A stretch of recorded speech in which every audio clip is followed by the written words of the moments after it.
Hey guys, welcome back. Today I want to talk about a topic that I swear I must have had tens of thousands of comments about, whether or not the Banished will be in Halo Infinite.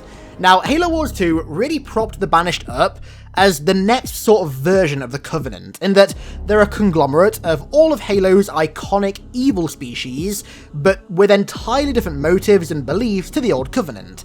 It really looked like they were being set up to take the Covenant's place, but as the title of the video states, despite that, I really don't think for a second that they're going to be in Infinite, and today I want to talk about why. Quick reminder, don't forget to check out the iconic HiddenXperia merch store that just opened, teespring.com/stores/HiddenXperia. So, first off, let's set the stage with a little bit of a recap.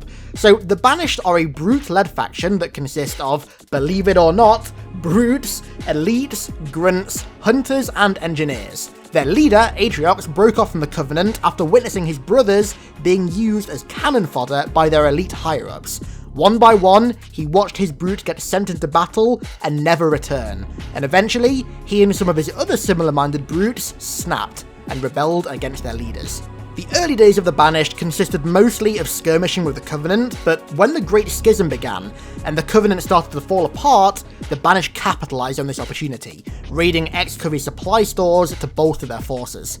Eventually, other factions were assimilated into the Banished under the promise that if they were to pledge their absolute loyalty to Atriox, they would receive ample resources and supplies for as long as the Banished existed. But more than that, they'd once again be fighting for a purpose. And then in 2558, the Banished ran into the missing in action Spirit of Fire while trying to gain control of the Ark. Despite suffering heavy blow after heavy blow by losing skirmishers, losing the Halo they planned to acquire, and also surviving a flood outbreak, the Spirit of Fire and Banished forces continue to fight for control of the Ark. Now you see that last sentence creates one of the main problems that is preventing the Banished from being in Halo Infinite. They're still locked in a war on the Ark. In a way, Halo Wars 2 kind of pulled a Lost, in that it answered a few questions, but at the same time, it posed twice as many, that because of the surrounding circumstances, are not going to get answered for a while.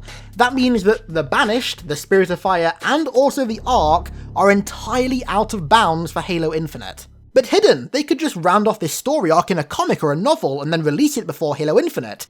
Hypothetically, yes, they could do, but practically, they definitely couldn't. The amount of Halo fans that read the books and the comics is infinitely smaller than the number of people who play the games, even niche spin-offs like Halo Wars 2. By concluding the game's story arc in a comic or a novel, only a tiny fraction of the people who played and invested time and passion into Halo Wars 2 would actually get to see the end of its story arc.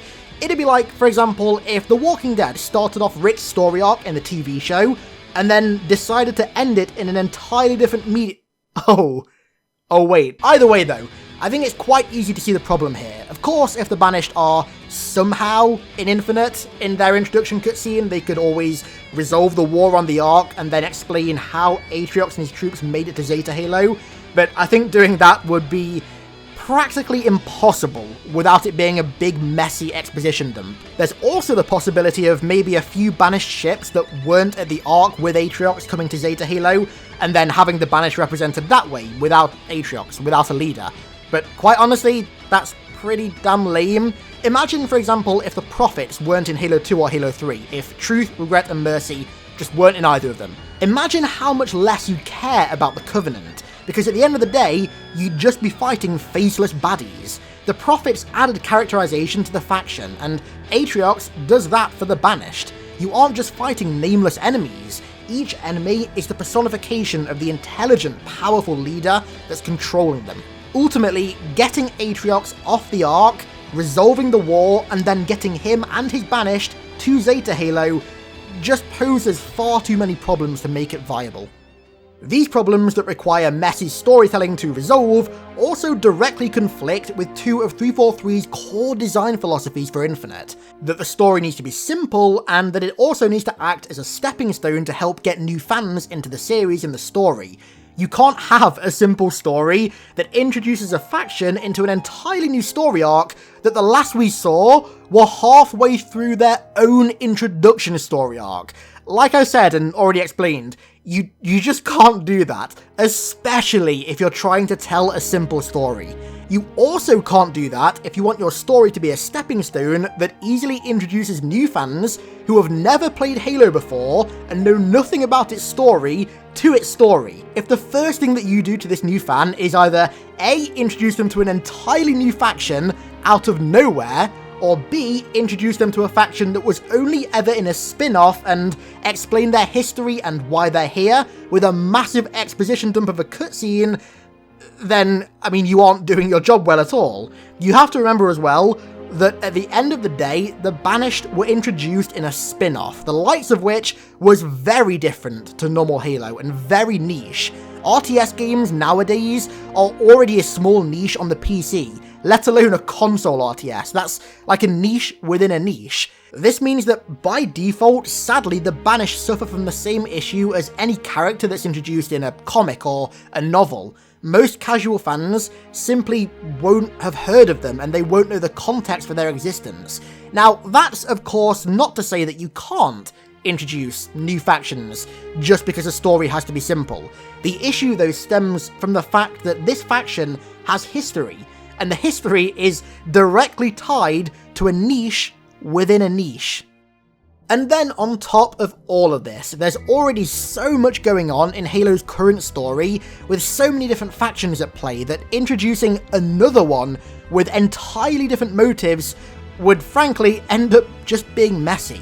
Right now, Halo has the UNSC, the Prometheans, the Covenant, which, let's be honest, will be in Infinite in some capacity, and then given Infinite's going to be set on Zeta Halo, it's also very, very likely that the Flood are going to play some role in it, whether it's as a faction in the campaign or just teased in the Legendary ending. I can't see a game being set on Zeta Halo of all places and not including the Flood in some way, especially after their huge fan base in recent years have made it very vocal how much they want them back. But that's another topic for an entirely different day, I digress.